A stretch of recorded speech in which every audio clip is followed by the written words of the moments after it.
The East Wind had begun. In 1966, the NNC sent FIZO's most trusted Secretary-General, the handsome Twinkling Muiva, on a goodwill mission to China through the Kachin connection. The purpose of Muiva's mission was to gain support from China, while at the same time establishing diplomatic relations with the Kachin Independence Army, known as the KIA. The Council's long-term strategy was based on the belief that China's support for the Nagas would last as long as Peking and Delhi were hostile to each other in the wake of the 1962 Chinese invasion of Arunachal Pradesh, the then Northeast Frontier Agency. Muiva and his brave band did it the hard way, through a great long march that took his comrades through the thick, rain-sodden jungle. It was worth it. They reached Yunnan province on the Chinese border in 1967.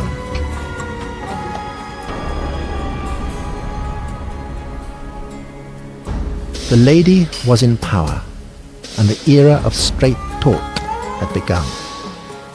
During Indira Gandhi's regime, the Indo-Naga talks continued for 6 full rounds. However, Mrs. Gandhi failed to understand, or perhaps she chose to reject, the whole notion of Naga sovereignty.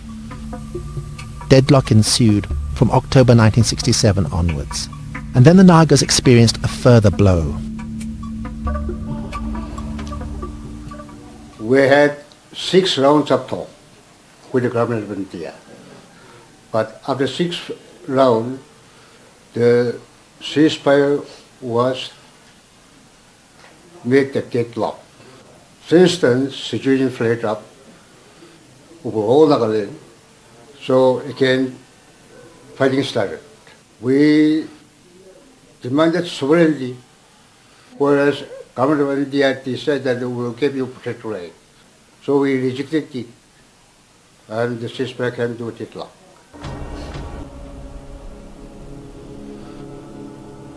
The 1971 Liberation War in East Pakistan led to the emergence of Bangladesh, and it deprived the Naga resistance of their main foreign base.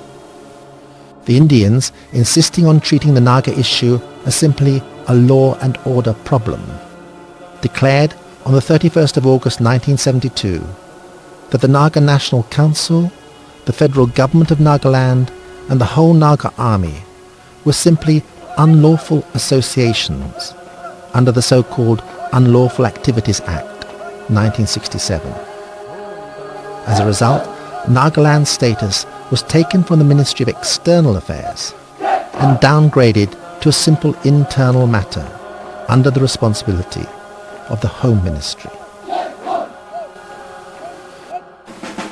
Indian military might. August 31st, 1972. The Indian government imposed the Armed Forces Special Powers Regulation Act of 1958. It provided Indian Army personnel, right down to the rank of a non-commissioned officer, with the power to shoot and kill, to enter, search, arrest without warrant any person against whom reasonable suspicion exists that he has committed or is about to commit a recognizable offence. And the ceasefire agreement, which was signed between the Government of India and the Federal Government of Nagaland, was then torn up by the Governor of Nagaland. The whole of the Naga Hills were just designated a disturbed area, with wide-ranging powers given to the Indian Army. Let this dark day go from my mind, and let the day that I was born be blotted from memory, to save me from being left forlorn. My soul, my body lie in shreds. My faith in mankind all betrayed. I cry to heaven for justice, for nowhere else can it be done. And I denounce those lustful broods before the great celestial throne. Dear one, grieve not for what I've done, for it is to Jehovah's breast that I now go to wait for you, where all the weary are at rest. This poem is about Rose, a young 18-year-old woman of Naprong village in the Tangkol area, who was raped by several Indian soldiers.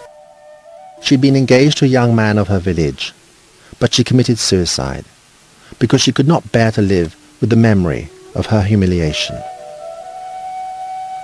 Rose is just one of many girls who've been violated by the Indian security forces in the Naga Hills. In 1974, Prime Minister Indira Gandhi imposed an internal state of emergency. Indian forces were ordered to launch a fierce crackdown on Naga underground resistance. The NNC, FGN, was under pressure, with offers to negotiate with the Indian government remaining open. The resistance, led by Biseto Medom Keo, Keviyale Vizo's brother, and others, met with the then Governor of Assam, Lalan Prasad Singh, a former Home Secretary of the Government of India, at Shillong in November 1975. They agreed to accept the Indian Constitution. They agreed to lay down their arms and to return to normal life in Nagaland, leaving their jungle hideout. The Shillong Accord was signed on the 11th of November 1975. The accord was denounced by Isaac, the then Vice President of NNC, and Muiva, the Secretary General, who both called the agreement a betrayal and the signatories traitors. It was a period of serious confusion for the Naga people. The crucial participants in the accord were the mediators, led by the Reverend Longri Ao, M. Aram of the Gandhi Mission, and Lungshim Shaisa, who had close contact with L.P. Singh. However, the Shillong Accord did not achieve what New Delhi had been seeking for decades. In fact, it inflamed the simmering differences between the different underground groups. We all worked together as NNC and Federal Government of Nagaland. But when we were out of our country, they entered into Shillong Accord, which is a complete sellout of the national right and complete surrender. They accepted the Indian Constitution on abolition, and they agreed to lay down the arms to surrender. And so when we heard it, we wrote 3 letters to the President of Naga National Council, Mr. Puzo, who was in London. And 3 letters were written, and in the last letter, 7 delegation members signed it, telling him that if he will not condemn the Shillong Accord right away, then we shall take him to be a party to it. And also, history will blame him. But he never did it. He never condemned the Shillong Accord. He rather said that it is a process. So from that we came to know that he was a party to it. And so when we came home, we were outside at that time.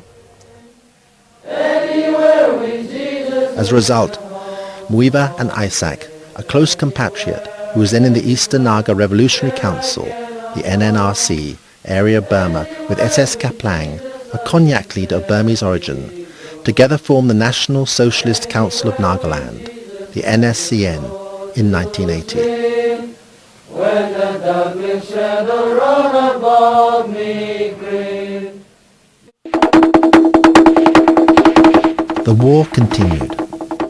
Oinam village, July the 9th, 1987. It was here a decisive battle took place. An advanced group of Naga guerrillas attacked the 3rd Assam Rifles, and an entire company was overrun by the Naga forces. Naga morale was sky high. The whole of the company's arsenal was captured. Hundreds of arms and rounds of ammunition fell into Naga hands, but the triumph was to prove short-lived. What became known as the Oinam incident led to changes in Indian strategy and policy that were to prove very damaging indeed for the Nagas. The Indian Army counterattacked, launching Operation Bluebird. It instigated a divide and rule policy between the Nagas and their neighbouring tribal group, the Kukis, inciting communal discord wherever possible. Blood and tears flowed. This time not between the Indians and the Nagas, but between the Nagas and their Kuki brothers.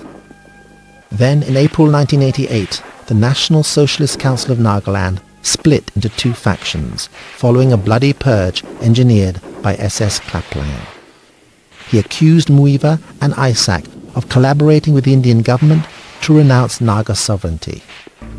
On April 30th, 1988, the Burmese military joined Klaplang's followers and surrounded the National Socialist Council of Nagaland's headquarters, killing about 200 members of the Thankful tribe, loyal to Muiva. Muiva and Isaac managed, however, to escape, along with some 200 others, to safety. Within a month, in the thick jungle, many died from hunger and sickness. Only 33, including Muiva and Isaac, managed to survive. In 1990, A.Z. Fizo, one of the key architects of Naga resistance, passed away in London. In his death, Fizo achieved the dignity and the honour that was denied to him all his life by the Indian government. It was indeed a fitting irony. His body was brought back from London draped in the National Council flag. In his death, Fizo finally attained a position, much to the disdain of the government of India, that he had always had in the hearts and minds of his people. That of a head of state, a sovereign ruler. 131! 131! Nevertheless, having recovered from the bloody and painful attack, the NSCN, under the leadership of Isaac and Muiva, emerged as the strongest resistance force in the entire region.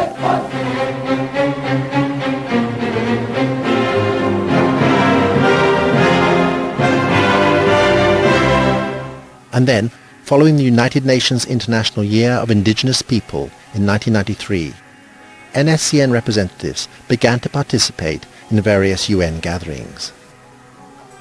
The Naga issue was taken up in the international community, especially the Indian government's role in human rights violations in the Naga areas, something, however, which the Indian government hardly bothered to deny. Later in January 1993, the NSCN, again under the leadership of Isaac and Muiva, were invited to represent the Nagas to the Unrepresented Nations and Peoples Organization, UNPO, based at The Hague in the Netherlands.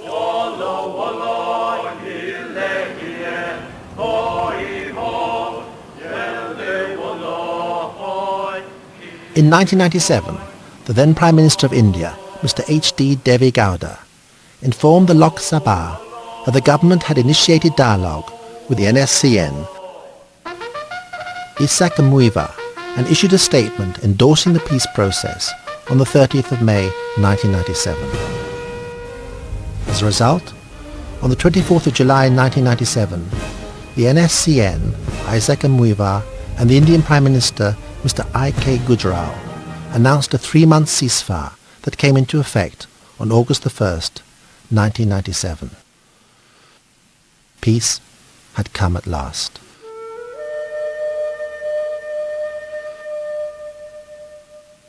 We don't have Greater Nagaland, nor do we have smaller Nagaland. We have just the land that belongs to us. Nothing more than that, nothing less than that. Because our land was compact, and still it is compact. It has been divided by the external forces against the wishes, against the aspiration of the Naga people. So there is nothing wrong on the part of the Nagas to live together as brothers and sisters, because we have been a family. And so there is no greater Nagaland. There is no smaller Nagaland. But the problem is that India wanted to keep the Nagas divided. This is the issue. We must have to live together. That was the aspiration expressed. So even now, even if India refuses to recognize it immediately, I believe sooner or later India will agree. She will permit us to live together. That is our aspiration, and we cannot just live separated. We have to live together, and there is no force on earth to leave us separated. At this stage, the UNO is also there. I believe someday UNO will come to our rescue. The friendly nations, like the Americans, like the Germans, or like the Chinese people, like the Thai people. Well, there's nothing such as absolute power to me. I mean, there's nothing such as absolute power. In other words, no nation or a country has absolute power or independent of its own. Every country or a nation depends on the other for its survival. So to me, I would say, okay, I mean, the concept like sovereignty or independence are concepts that has kept the movement alive, for which we are grateful to our elders, leaders.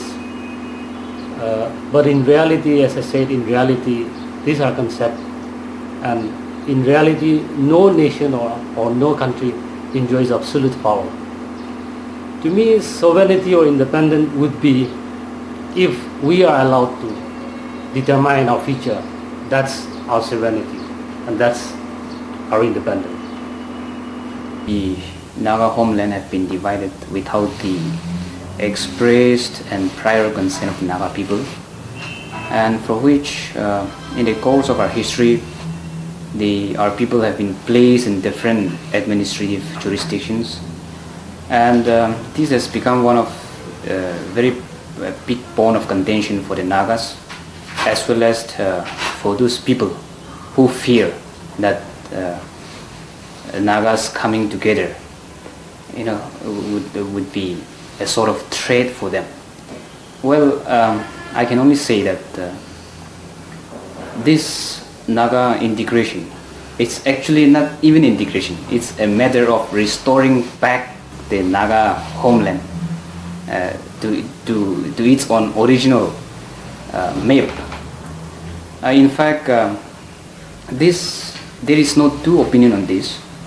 As far as Nagas are concerned, we would like to live under one administrative roof, and we have been saying this, that our people and our land have been divided without our consent, without our knowledge, and therefore we strongly reject this, and we will not accept this, and sooner or later that Naga areas should come to one administrative roof, and we are confident that this will happen. You see, Nagas were one. We were forcibly divided into different groups of locations. And the Naga people have been always trying to raise the issue of the reality of the Naga political issue and its history. Today the government of India has taken the bold decision to say that the Naga political history is unique. The Naga political issue is unique. So that means the history of the Naga people has been recognized. So when the history of the Naga people is recognized, the solution must be based on that reality of history. So the issue of neighboring states does not come into the picture. I think for Nagas, for Naga identity and Naga rights to be fully realized, the unification of Naga areas is imperative. But having said that, I think the more important question is, how do we go about unifying Naga areas? And we need to put that within the broader perspective of self-determination, because we recognize that Naga areas have been arbitrarily divided by the Indian state. And their approach so far to the issue of unification of Naga areas has not been from the point of self-determination, but has been from the point of the Constitution of India. And this raises a lot of complications. And therefore, I think what is more important at this point of time is how do we go about resolving the issues of unification of Naga areas so that the consequences to that would still be able to have a creative or a conducive atmosphere where the traditional relationships between the Nagas and her neighbors continue in a way that of mutual respect and understanding.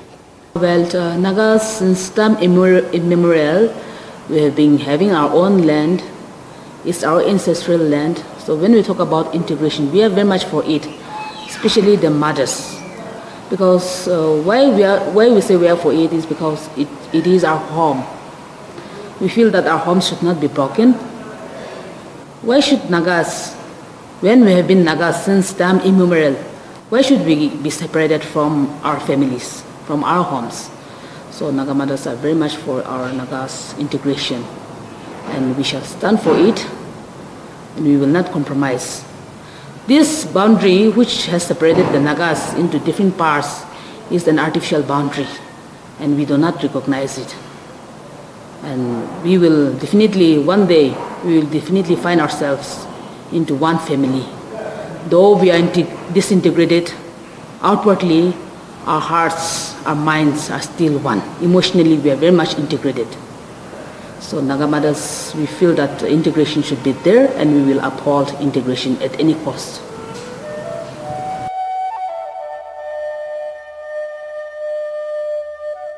Sir Akbar Haidari is wrong. He cannot do that. I will come to the Naga hills and will ask them to shoot me first before one Naga is shot.